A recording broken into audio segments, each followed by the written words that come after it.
இப்போலாம் பிஸ்கெட் நெனச்சு சாப்பிட்றதுக்காக தான் வந்து காஃபியே குடிக்கிறேன். அதுவும் வந்து ஒரு 1/2 கப் வந்து போட்டுட்டு, அதில தான் வந்து நெனச்சு சாப்பிட்றேன்.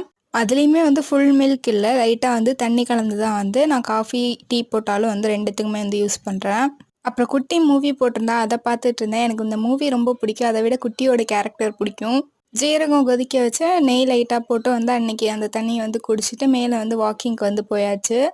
நான் மேல மேல அண்ணாந்து பார்த்துக்கிட்டு இருப்பேன். இப்ப வாக்கிங் போறப்ப. அது என்னன்னா ஏரோப்ளேனோட சத்தம் வந்து மேல கேட்டுச்சு. பட் கண்ணுக்கே வந்து தெரியல. பேர்ட்ஸ்லாம் அங்கிட்டும் இங்கிட்டும் வந்து போயிட்டு இருந்துச்சு. நானும் ஏரோப்ளேன்ல பார்க்குறேன், எங்கேயுமே காணோம்.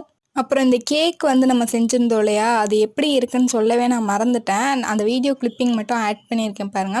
அது எப்படி வந்துருந்துச்சுன்னா, லைட்டா வந்து கருகி இருந்துச்சு போல இருக்கு. லைட்டா சைடு மட்டும் வந்து கருகி இருந்துச்சு. பட் ஸ்வீட்டு எல்லாமே வந்து கொஞ்சம் நல்லா இருந்துச்சு. டேஸ்ட் ஓகே தான். எங்க வீட்ல இருக்கவங்கலாம் நான் சொல்லாமலே வந்து சாப்பிட்டாங்க. ஸோ ஓகே தான். புடிச்சா லைக் அண்ட் சப்ஸ்கிரைப் பண்ணுங்க.